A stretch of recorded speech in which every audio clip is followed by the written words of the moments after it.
अन्य काम से। तो बस ये था कि चलो उकलाना में एक बार पास से निकल रहे हैं तो संभाल लिया जाए।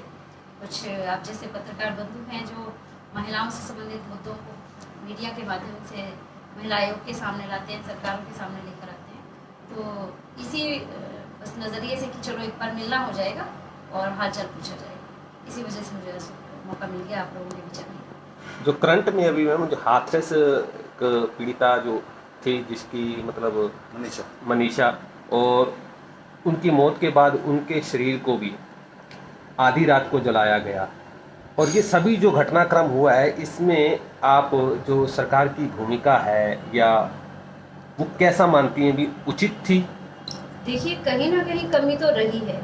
क्योंकि जब पूरा भारत देख रहा है कि आधी रात को उस बच्ची का अंतिम संस्कार विधिवत रूप से ना करके लाश को जलाया गया, सबूतों को मिटाने के लिए करो या कोई और मंशा रही, ये गलत था। जब सारा भारत देख रहा है तो सरकार को भी पता थी ये बातें, उसको रोकना चाहिए था, कंट्रोल करना चाहिए था। किस अधिकारी की वजह से, किस अधिकारी की लापरवाही की वजह से या उनकी नीयत में खोट था, ये जो घटनाक्रम हुआ ये सरासर गलत हुआ। और इसी मुद्दे को लेकर मैंने राष्ट्रपति जी को पत्र लिखा था कि जो इस सारे मामले की जांच कर रहे हैं संबंधित अधिकारी हैं,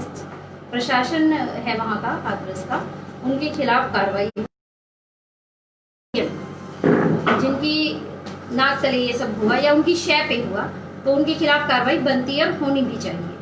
तो चलिए आप लोगों के माध्यम से पत्रकार बंधुओं ने बहुत अच्छा इस मुद्दे को उठाया भी, किसी भी बहन बेटी के साथ कहीं भी गलत होता है तो उसकी निंदा होनी भी चाहिए और अत्याचार करने वालों को सजा भी मिलनी चाहिए, उनको अपराधियों को शय देने वालों को भी सबक जरूर सिखाना चाहिए। आप लोगों के सहयोग से उन एसपी और डीएसपी पर कार्रवाई हुई, कुछ अन्य अधिकारी पुलिस कर्मचारी सस्पेंड भी किए गए और अभी जांच भी गंभीरता से चल रही है। शायद उससे पहले उतनी गंभीर नहीं थी, सरकार भी इतनी गंभीर नहीं थी, मीडिया बहुत एक्टिव रहा, मीडिया की भूमिका बहुत महत्वपूर्ण रही, जिसके बाद इस मामले की जो जांच है वो पहलू बदले। एक वहाँ पे अपर कास्ट के द्वारा भी, क्योंकि जो मुजरिम है जिनको माने जा रहे हैं एक्यूज हैं वो, उनके समर्थन में अपर कास्ट बहुत उग्र तरीके से सामने आ रहा है। देखिए कई जगह ये राजनीतिक तौर पर मुद्दे उठाते हैं, वो किस तरह, क्योंकि हर व्यक्ति स्वार्थ की राजनीति कर रहा है और कहीं ना कहीं आपस में पक्ष और विपक्ष वाली लड़ाई में जो बेकसूर होते हैं, निर्दोष होते हैं, उनका शोषण होता है। एक तो उस बच्ची के साथ गलत हुआ, उसके बाद उसके परिवार को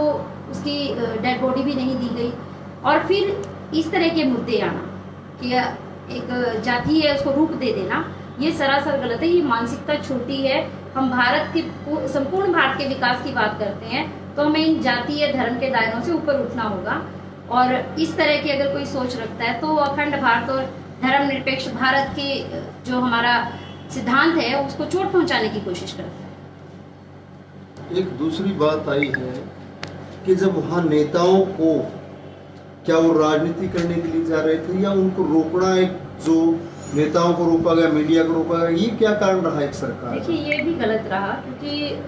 कोई अगर किसी के घर कोई पीड़ित कोई घटना घटी है, कोई दुखी है, तो उसको सांत्वना देने जाना ये हमारे समाज की संस्कृति है, परंपरा है, और कहते हैं कि दुख बांटने से बढ़ता है। तो अगर कोई सांत्वना देने जा रहा है तो उसको रोकना नहीं चाहिए, बल्कि मैं ये भी कहना चाहूंगी कि सरकार को भी अपने किसी नुमाइंदे को या प्रतिनिधि को वहां भेजना चाहिए था, उससे पीड़ित परिवार को बल मिलता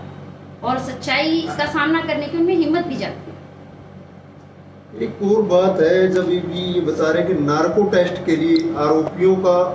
और पीड़ित परिवार के लिए भी कहा गया है, और पीड़ित परिवार ने हालांकि मना कर दिया है, क्या ये नार्को टेस्ट उन पीड़ित परिवार का करवाना उचित है? देखिए वैसे तो नार्को टेस्ट को हम भी ये मानते हैं कि अगर इस तरह की परिस्थिति आ जाए जहाँ सच सामने ना आए तो ये ज़रूरी हो जाता है कि कोई ऐसा रास्ता अपनाया जाए जिससे दूध का दूध और पानी का पानी हो। अगर सरकार को ये उचित लगा है और इसमें कितना वो ऑथेंटिक माना जा सकता है वो सरकार देखेगी, और जो टीम बैठेगी वहाँ सीबीआई की तरफ से जांच होगी या एसआईटी बनी है, वो तथ्यों को सामने लाने के लिए है। कुछ जगह मैंने जो सुना है, मेरी जो जानकारी में आया है कि कुछ जगह इसको पूरी तरह मान्य नहीं,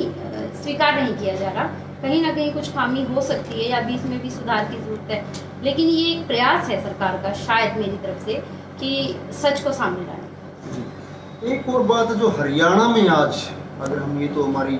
उत्तर प्रदेश की बात है, हरियाणा में अभी हम आज भी सुर्खियों में देख रहे थे 3 जगह के सामूहिक बलात्कार और इस तरह की घटनाएं महिलाओं के साथ हो रही है। ये हरियाणा में किस तरह, क्या महिलाओं के ऊपर अत्याचार कैसे आप माने? देखिए, जहाँ छोटी बच्चियों से दुष्कर्म की बातें सामने आती हैं वहाँ ये दंडनीय अपराध उसी तरह का है जहाँ फांसी की सज़ा का प्रावधान हो। लेकिन कुछ बड़ी बच्चियाँ हैं जो हमारी, मैं उन माता पिता से भी ये आग्रह करती हूँ और बच्चियों से भी कि बहुत संभल के रहने की ज़रूरत है, किसी पे विश्वास ना करें। वो कहीं ना कहीं विश्वास में ही इस तरह की घटनाओं का शिकार बनती हैं, विश्वास करती हैं और कहीं चली जाती हैं, कहीं अपनी सहेली के पास चली गई मिलने या कोई और काम के लिए चली गई, कॉलेज स्कूल, और वहाँ वो इस तरह की घटना का शिकार हो जाती हैं। ये जो दुष्कर्म के मामले हैं, ये मौके का फ़ायदा उठाने वाले जो छोटी सोच के लोग हैं वो इस तरह की घटनाओं को अंजाम देते हैं। फांसी की सज़ा का प्रावधान हरियाणा सरकार ने किया महिला आयोग की रिकमेंडेशन पे, क्योंकि उस टाइम भी जब हमने 9 जनवरी को ये प्रस्ताव भेजा था सरकार को, सिफारिश, तो 17 तारीख को ये लागू कर दिया था, मात्र 12 दिन के फर्क के बीच में। तो